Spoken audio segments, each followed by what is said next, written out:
Halo, kembali lagi dengan gua Septian di segmen Cinema Talk, yaitu membahas serba-serbi dunia sinema atau yang lagi panas belakangan ini, yaitu adalah The Odyssey dan juga Christopher Nolan. Gue pengen ngebahas salah satu project yang bikin seluruh dunia ini deg-degan dan juga nahan napas gitu ya. Christopher Nolan adalah sutradara yang berhasil meledakkan bom atom tanpa CGI di Oppenheimer, ngebengkokin waktu di Interstellar, dan ngerevolusi film superhero lewat The Dark Knight. Kali ini dia mengambil langkah yang kita nggak pernah duga-duga. Dia mengangkat salah satu kisah epik paling tua dalam sejarah peradaban manusia, yaitu adalah The Odyssey. Tapi sebelum kalian nonton filmnya hari ini dan duduk di kursi studio dan nonton film di layar IMAX selama hampir dengan 3 jam, kalian harus tahu dulu apa yang sebenarnya kalian tonton. Film ini bukan sekedar film aksi pedang dan tameng ya, kayak film Gladiator atau film epic Troya lainnya. Tapi ini adalah sejarah ribuan tahun, ambisi sinema Nolan, dan juga kontroversi besar yang mendidih di internet jauh sebelum film ini dirilis. Jadi video ini adalah bekal kalian yang harus kalian pahami sebelum nonton The Odyssey. Kita akan bedah asal-usul kisahnya, kenapa Nolan sampai mempertaruhkan reputasinya untuk film ini, barisan aktor kelas atas yang terlibat, hingga kontroversi dan hujatan netizen yang udah membanjiri sosial media. So, siapkan makanan kalian, siapkan cemilan kalian, karena kita akan menyelam sangat dalam. Mari kita mulai Cinema Talk hari ini, The Odyssey by Christopher Nolan.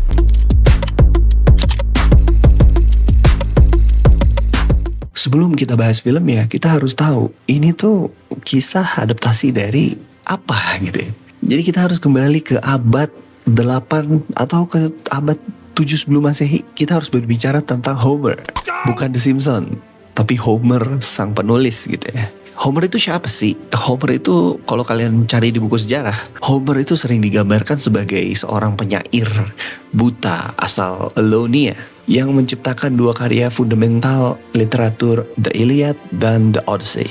Tapi faktanya adalah para sejarawan bahkan gak yakin Homer itu beneran ada atau hanya nama samaran untuk sekelompok penyair yang mengumpulkan cerita-cerita lisan dari generasi ke generasi. Perdebatan ini di dunia akademik dikenal sebagai The Homeric Question. Nah, The Odyssey sendiri ini adalah bisa dibilang sequel langsung dari buku The Iliad. Kalau The Iliad bercerita tentang perang Troya yang paling berdarah-darah selama 10 tahun yang dipicu oleh penculikan Helen, maka The Odyssey bercerita tentang perjalanan pulang. Fokus kisahnya ada pada Odysseus, raja dari pulau Ithaka. Setelah berhasil memenangkan perang Trojan ya, perang Troya lewat taktik liciknya. Ya, Odysseus adalah orang yang, Odysseus itu adalah otak di balik Trojan Horse atau kuda Troya. Dia hanya ingin satu hal setelah perang, yaitu pulang ke pelukan istrinya Penelope dan putranya Telemachus. Masalahnya, dia ngebuat dewa laut Poseidon marah besar. Karena kutukan Poseidon, perjalanan pulang yang harusnya memakan waktu beberapa minggu berubah menjadi mimpi buruk selama 10 tahun. Dalam buku aslinya yang terdiri dari 24 bagian, Odysseus harus menghadapi monster-monster mengerikan.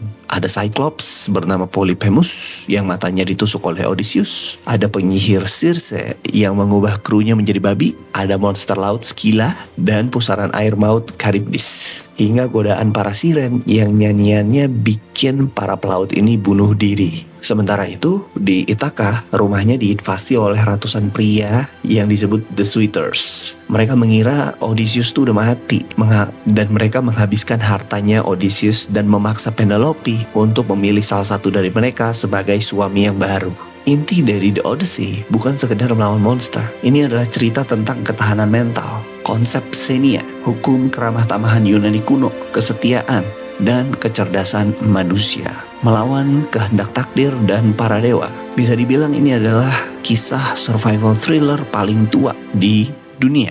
Sekarang pertanyaannya, kenapa sutradara seperti Christopher Nolan tertarik dengan mitos Yunani kuno? Bukannya dia biasa ngebuat film sci-fi yang penuh logika rasional atau sejarah modern gitu ya, kayak Oppenheimer? Jawabannya ada pada scale dari kisah tersebut dan juga obsesi Nolan terhadap waktu. Kalau kalian perhatikan, hampir semua film Nolan itu berbicara tentang waktu dan jarak yang memisahkan manusia. Kita bisa ambil dari Interstellar, adalah tentang ayah yang mencoba pulang ke anaknya, melintasi ruang dan waktu. Kemudian juga ada Dunkirk, tentang perjuangan bertahan hidup dan pulang ke rumah. Kalau kita pikir-pikir, The Odyssey adalah blueprint atau nenek moyang dari semua cerita tentang perjalanan pulang ke rumah.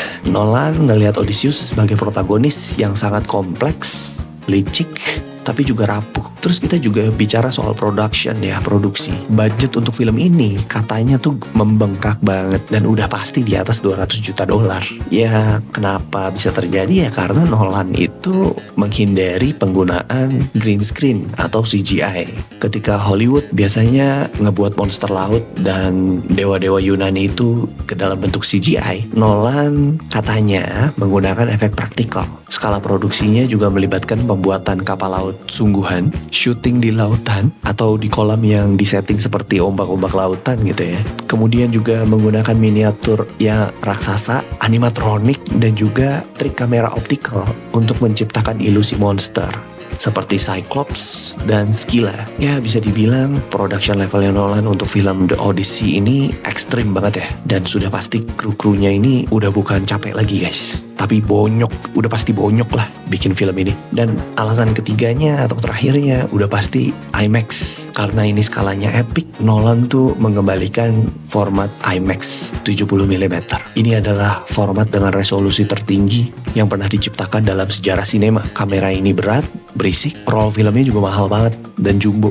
Tapi Nolan bawa kamera itu ke atas kapal, ke tebing-tebing demi menangkap luasnya lautan Mediterania dan memberikan penonton immersion atau rasa tenggelam ke dalam film. Ketika ombak Poseidon menghantam kapal Odysseus di layar IMAX, Nolan ingin kalian di kursi bioskop merasakan tenggelam. Untuk urusan aktor-aktornya, udah pastilah Nolan itu gak pernah kesulitan mengumpulkan bintang kelas A. Dan The Odyssey mungkin adalah ensemble cast terbesarnya sejak Oppenheimer gitu ya. Kalau kalian pikir Oppenheimer itu udah epic, udah megah, kemudian aktornya gila-gilaan, The Odyssey 10 kali lipat lebih mewah. Pemilihan aktor untuk Odysseus adalah kunci, dan ini diperankan oleh Matt Damon. Karakter ini menuntut emotional range yang gila. Dia harus terlihat sebagai jenderal perang yang cerdas, manipulatif, sekaligus pria depresi yang merindukan istrinya.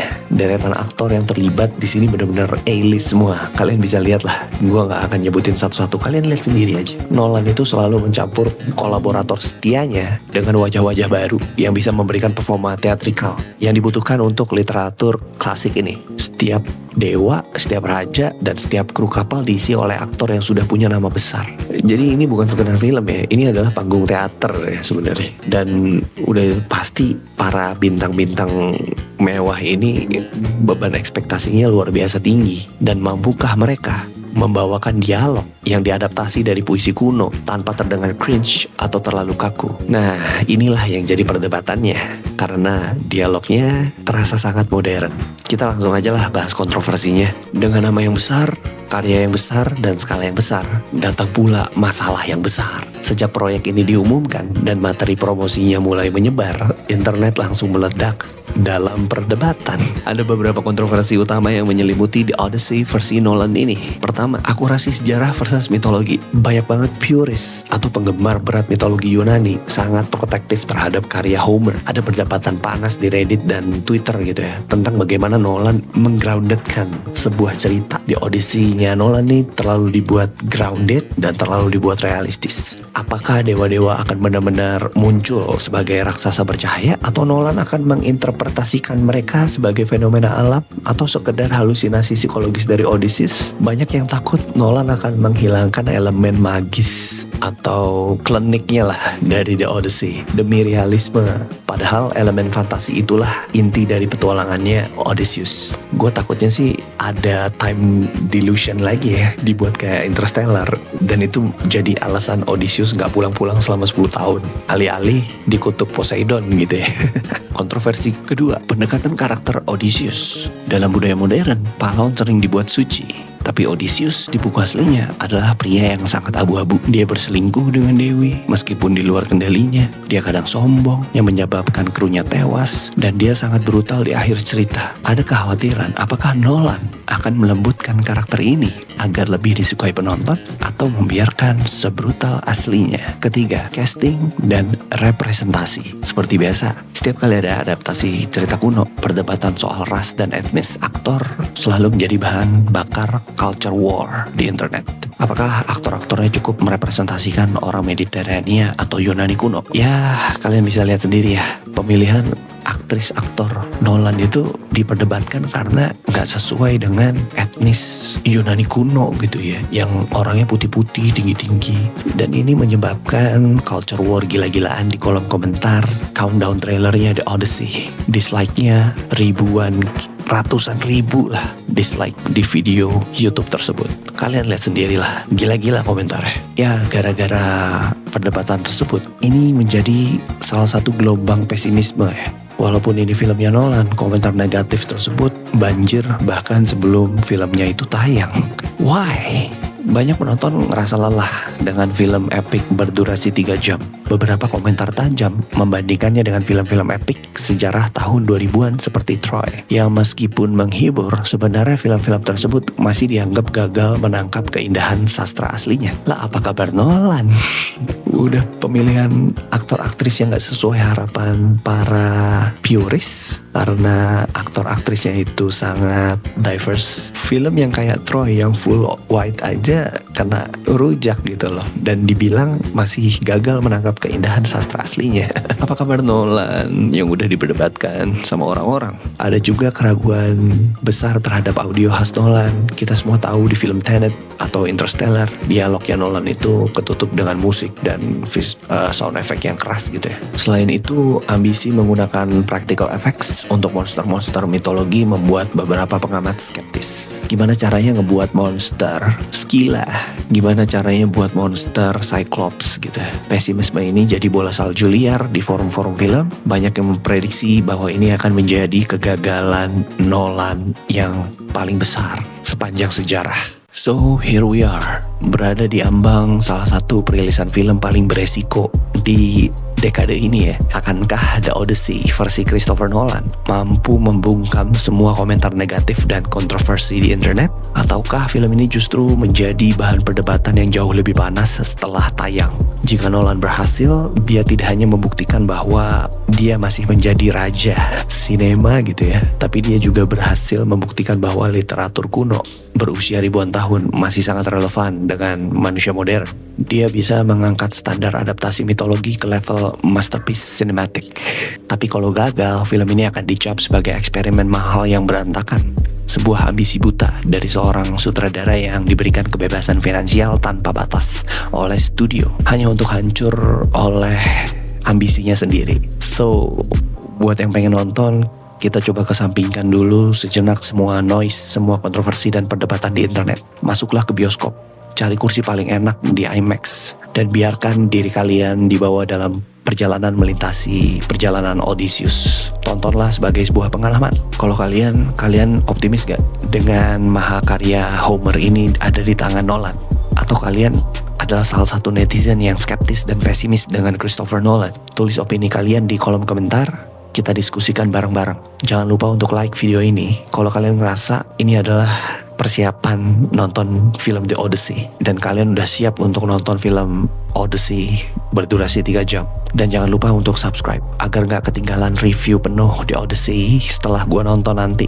Bagi yang udah nonton dari awal sampai akhir, thank you udah nonton, dan sampai jumpa di video selanjutnya. Gue Septian, I'll see you guys in another video. Ciao.